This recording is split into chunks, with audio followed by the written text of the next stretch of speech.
पेश हुई हूँ जज साहब के आगे, तो मेरा कोई कोर्ट में केस अभी नहीं है, मेरा सारे कागजात मेरे पास हैं, लेकिन ये बोलती हैं कि कोर्ट के पेपरों को मैं नहीं मानती हूँ। मतलब वो कोर्ट के केसेस को मानने के लिए तैयार नहीं है कि कोर्ट भी जो फैसला दे रहा है वो सही नहीं है। पीठ के पीछे आप देखो तो बेल्ट के पूरे निशान हैं, वजनी बेल्ट है, ठीक है।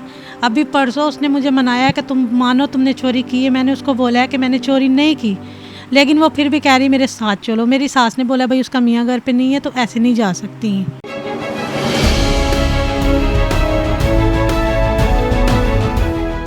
अस्सलाम वालेकुम नाज़रीन, मैं हूं आपका मेज़बान रुफ़न रियाज़ और आप देख रहे हैं जाग कराची। नाज़रीन, इस वक्त मैं एक ऐसी फ़ैमिली में मौजूद हूं जिसके बारे में बताना मैं अपने अल्फाजों में शायद बयान ना कर पाऊं। हमारे साथ हुमैरा यूसुफ़ साहिबा मौजूद हैं और उनके साथ उनके हस्बैंड यूसुफ़ हैं, और ये ऐसी दर्द भरी कहानी है कि शायद मैं बताऊं तो आप यकीन ना करें। तो इसलिए हम आज इसी फ़ैमिली के साथ बैठे हुए हैं जिनके ऊपर जुल्म के पहाड़ तोड़े गए और कोर्टों तक घसीटा गया, और कोर्टों से फारिग होने के बाद भी अभी तक इनकी जान नहीं छोड़ी जा रही, इनको अभी मज़ीद तंग किया जा रहा है। ये पूरी कहानी हम सुनते हैं बहन हुमैरा से कि ये क्या वाक़या है, क्या हुआ है और कैसे जो है इनकी हालत जो है इस वक्त बहुत बुरी है, पैरालाइज हो चुकी हैं और चलने फिरने में बहुत ज़्यादा प्रॉब्लम है। तो आए इनसे बात करते हैं। अस्सलाम वालेकुम। वालेकुम सलाम। जी बहन, बताएंगी क्या प्रॉब्लम्स हैं और कैसे जो है पैरालाइज आपको हुआ, और क्या प्रॉब्लम्स हैं आप बताना चाहेंगी जाग कराची के पेज से? आप सबको मेरी तरफ से सलाम। मेरी एक दरख्वास्त है आप सबसे।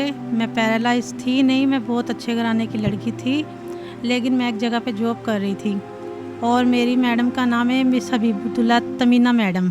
इनके मियाँ कर्नल साहब थे और कर्नल साहब की बीवी ने कर्नल होने का फ़ायदा उठाया कि जो हम लोग जॉब जब छोड़ के आए तो बाकायदा इनकी और मेरी जो पैसों की मुहमारी हुई, उसी की वजह से मतलब टेलर के पैसों का जो इशू उठा। कौन सी ऐसी बात थी जिस पे आपने नौकरी छोड़ने का इरादा किया और आपने नौकरी नहीं वहाँ की, और झगड़ा क्यों हुआ?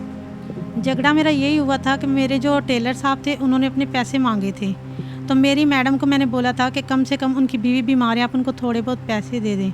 तो मेरी बेगम साहबा ने मुझे ये बोला था कि मैं जूता उठा के तुम्हारे मुंह पे मारूं, पैसे नहीं हैं। तो फिर मैंने बोला कि ठीक है, मैं अपनी ये नौकरी नहीं मतलब कर सकती ना, तो मैं क्रिश्चियन हूँ, मैं ये जूते वूते ना खाती हूँ, ना मुझे आदत है। इसने बोला क्रिश्चियन लोग भूखे होते पैसों के मसले में, तो मैंने इसको यही बोला कि बाजी अगर क्रिश्चियन पैसों के मसले में भूखे हर बंदा ही है, तो बस इसने बोला कि जो तुमने क्रिश्चियन होने की बात की है ना, मैं तुम्हारा ये क्रिश्चियन होने का फ़ख्र तोड़ूंगी और तुम्हें मुस्लिम करके 3 महीने तुम्हें जेल की सज़ा दिलवाऊंगी, उसके बाद तुम मुसलमान हो जाओगे, फिर मैं अपने जिस बंदे से चाहूँ तुम्हारी शादी करवाऊँ।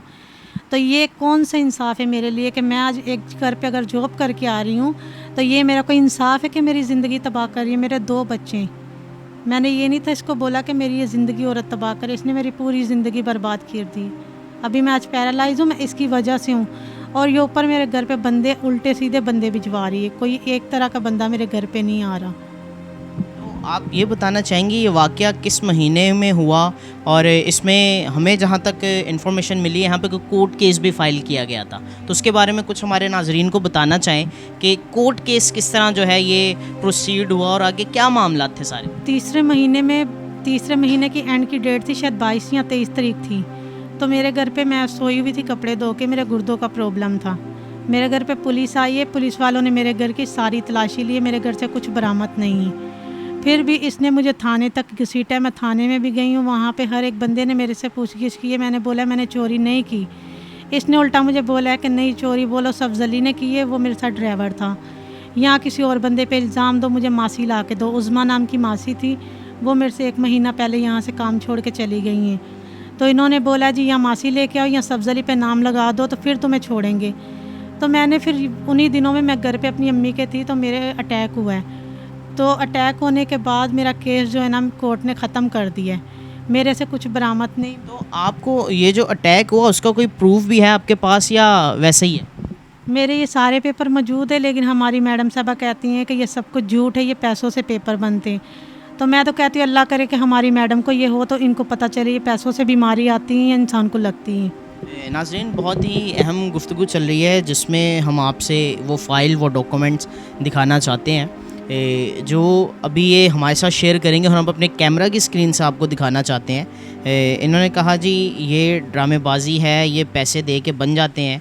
तो मैं ये दिखाना चाहता हूँ, ये हमारे पास है अब्बासी शहीद हॉस्पिटल का, जिसके अंदर इनकी left side weakness facial paralyse का जो है फॉर्म है, और इसके अंदर और भी चीज़ें कैमरे की स्क्रीन से भी आप देख सकते हैं। तो एक एक पेपर करके भाई अगर आप दिखाएं तो हमारे लिए, हमारी ऑडियंस के लिए अच्छा होगा कि ये एफआईआर जो है इनके ऊपर जो कटी थी वो 22 तारीख की थी, और इनका जो रिकॉर्ड आ रहा है हमारे पास वो तकरीबन 29 मार्च का है कि इनके साथ जो वीकनेसेस वगैरह स्टार्ट हुई हैं, पूरी फ़ाइल है।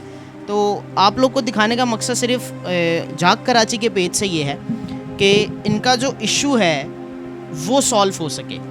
तो ये सारी चीज़ें जब हो गई तो कोर्ट केस ने क्या फ़ैसला किया? कोर्ट से जज साहब ने मुझे बरी किया हुआ है, मेरा केस बिल्कुल ख़त्म है। तो मेरा कोर्ट में भी कोई मतलब, मैं वहाँ पे मौजूद हुई हूँ, पेश हुई हूँ जज साहब के आगे, तो मेरा कोई कोर्ट में केस अभी नहीं है। मेरा सारे कागजात मेरे पास हैं, लेकिन ये बोलती हैं कि कोर्ट के पेपरों को मैं नहीं मानती हूँ। मतलब वो कोर्ट के केसेस को मानने के लिए तैयार नहीं है कि कोर्ट भी जो फैसला दे रहा है वो सही नहीं है।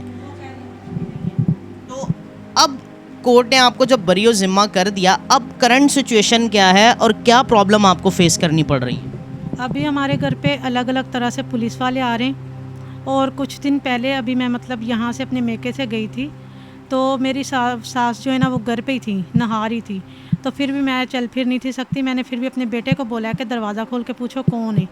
एक नसरीन मैडम आई है अंदर, ये अभी कल परसों का वाक़या जब मुझे अटैक अभी हुआ है। तो ये अभी आप लोग मेरी अगर ये देख, मतलब ये जो अभी अटैक हुआ ये पहला है या दूसरा है? ये अभी दिमाग का अटैक जो हुआ है ना, ये मुझे परसों हुआ है। तो एक नसरीन मैडम आई है, मेरी सारी पीठ के पीछे आप देखो तो बेल्ट के पूरे निशान है, वजनी बेल्ट है, ठीक है।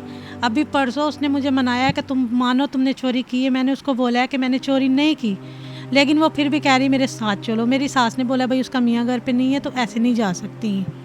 तो वो कह रही है कि इसको मौजूद करो, अगर ये औरत तुम्हारी मौजूद नहीं होती तो फिर उसके बाद हम लोग देखेंगे हमने क्या करना है। ये भी हमें धमकी दे के गए हैं कि अगर तुम खुद नहीं आओगे तो हम अपने बंदे भिजवा के तुम्हें उठाएंगे। तो आप लोग हमें बताओ हम कहाँ जाएं। नाज़रीन, बहुत ही गमगीन सूरत हाल है शहर कराची, जो कि एक कॉस्मोपॉलिटन सिटी है और इसमें बहुत सारे मज़हब के लोग, बहुत लोग यहाँ बसते हैं और यहाँ पे मुस्तफ़ीद होते हैं। और कराची के शहरी रहने वाले जो हैं इंसाफ के लिए दर दर की ठोकरें खा रहे हैं, उनको इंसाफ नहीं मिल रहा, इवन कोर्ट के पेपर्स को नहीं माना जाता। तो भाई आप बताएंगे कि इस पूरे वाक़े में आप कहाँ कहाँ आपने अप्रोच की और कहाँ कहाँ लोगों से हेल्प मांगी और कहाँ से आपको कोई हेल्प मिली अभी तक? जी बहुत की थी, लेकिन कहीं से कोई ट्राई नहीं हुआ हमें, तो इसलिए फिर हमने छोड़ ही दिया था। हमने बोला दर बदर के धक्के खा रहे हैं तो मज़ीद और खा लेंगे भाई। वो फिर बाजी हैं इधर, तो उन्होंने हमारे को ये रास्ता दिखाया था, तो फिर हमने फिर आप लोगों की मदद लिया, आप लोगों को अप्लाई किया। तो इंशाल्लाह अभी आगे देखते हैं अभी क्या होता है आगे। तो नाजरीन, ये तकरीबन पिछले महीने 7वें महीने में इन्होंने जॉब छोड़ी। 6 महीने घर पे रहने के बाद जो है इनके ऊपर तीसरे महीने की 21 या 22 तारीख को एफ़आईआर कटी। एफ़आईआर कटने के बाद जो है, क्योंकि मेंटली स्ट्रेस में थी, इनको पैरालाइज़ का अटैक हुआ। पैरालाइज़ का अटैक होने के बाद जो है कोर्ट में केस चला, कोर्ट ने इनको बरी ज़िम्मा करार दे दिया। उसके बाद तो कोई एफ़आईआर नहीं कटी, उसके बाद अभी कोई एफ़आईआर नहीं है। और एफ़आईआर ना होने के बावजूद अकॉर्डिंग टू विक्टिम इनके घर पे दोबारा से जो है कुछ लोग आते हैं, पुलिस आती है, लोग आते हैं, इनके ऊपर तशद्दुद करते हैं, इनको मारते हैं। तो इसका क्या हल है? हम तो जाग कराची के पेज से इनकी आवाज़ जो है वो बन सकते हैं और आप लोग को दिखा सकते हैं।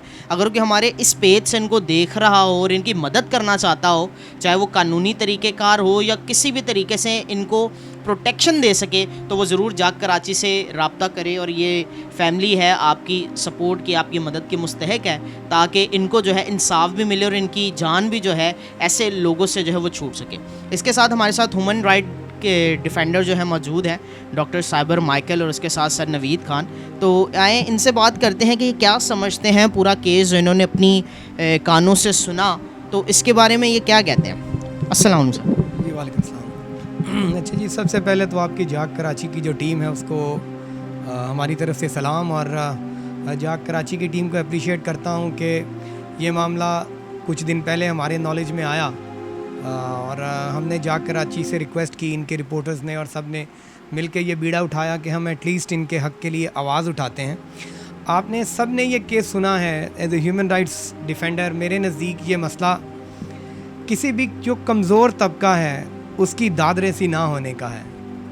और दूसरा ये रिट चैलेंज है रिट ऑफ द गवर्नमेंट को, कि जब हुकूमत ने एक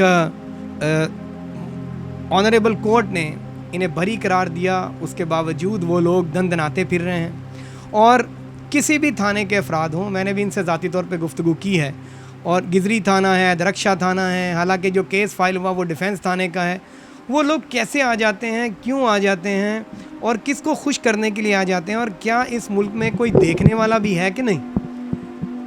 एक कमज़ोर तबके के लोग इसी तरह से परेशान होते रहेंगे और फिर शिकवा किया जाता है जी कि हम प्रॉब्लम क्रिएट कर रहे हैं, मुल्क का नाम बदनाम कर रहे हैं।